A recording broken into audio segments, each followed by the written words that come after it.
Can you say B? Yellow. Yellow. What about B? In 2 months, Kyle and Alex Richardson will be joined by a baby brother or sister who, as of yet, remains nameless. Parents Darren and Cheryl are working on that. Especially with the first one, it seemed like such a huge thing because you don't want to give them the name that's going to be difficult through life. You want to give them the cool name, but a good name. Like many parents, the Richardsons began their search for baby names in a baby name book. Darren's really good about reading out names to me, and some names that he throws out there, we just, oh no, I knew someone like that. No, they're a bad kid. No, we don't want that one. That's cute. Blake. English, attractive, dark. I like that. Darren and Cheryl were hoping to find names that reflected their Irish-English heritage. But that wasn't the most important thing. The main goal was to have a name that flowed, that he could get through life well, that we liked, that we thought was a good name. Cameron's too long. I like it, but it's too long. Cameron Richardson. It's a long name to write down. Jennifer Shue, the Richardsons' pediatrician, has treated lots of kids over the years, and she knows that not every child likes his or her name. Depending on how poorly it's chosen, it can be really embarrassing. It can make them stand out, bring unwanted attention to them that they might not like. What's in a name?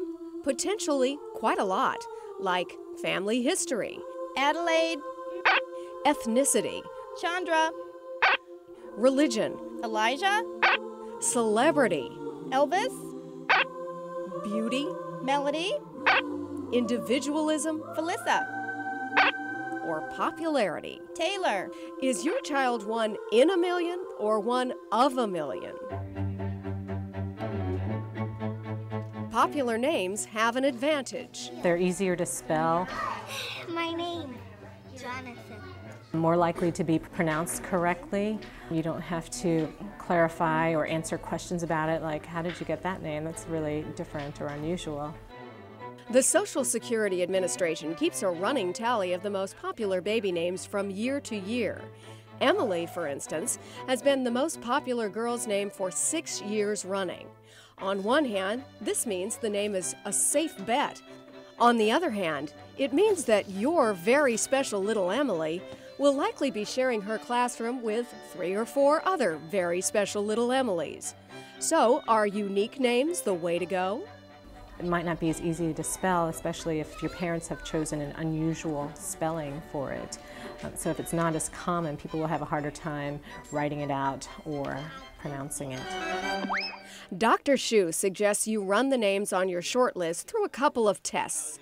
The truth test. Would you want it to be called that name yourself for all your life? And the other one I have is the telephone test. If somebody calls you on the phone asking for that child, do you want them to be able to pronounce it correctly? Is it important to you, or does it not matter to you if somebody mangles the pronunciation of your name? So far, the Richardsons have Kyle Jacob and Alex Daniel. What's in the hopper for baby number 3? Darren's leaning towards Blake, and I'm leaning towards Colin, so. We'll decide on Blake, and then the next day she's kind of back on Colin, which we didn't do that with either of the other boys, so it tells me that she's not completely sold on it. And what's the plan if baby number 3 happens to be a girl? We're thinking maybe Caitlin or Ashley. Of course, no parent can predict precisely how a child's name will be used or abused, or how much a child will love or loathe the name he is given.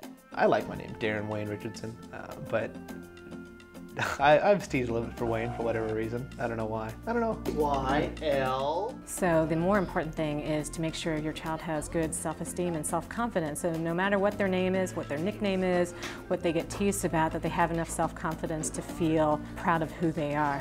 It's Kyle! Yay! If mom and dad are having trouble agreeing on a name, there are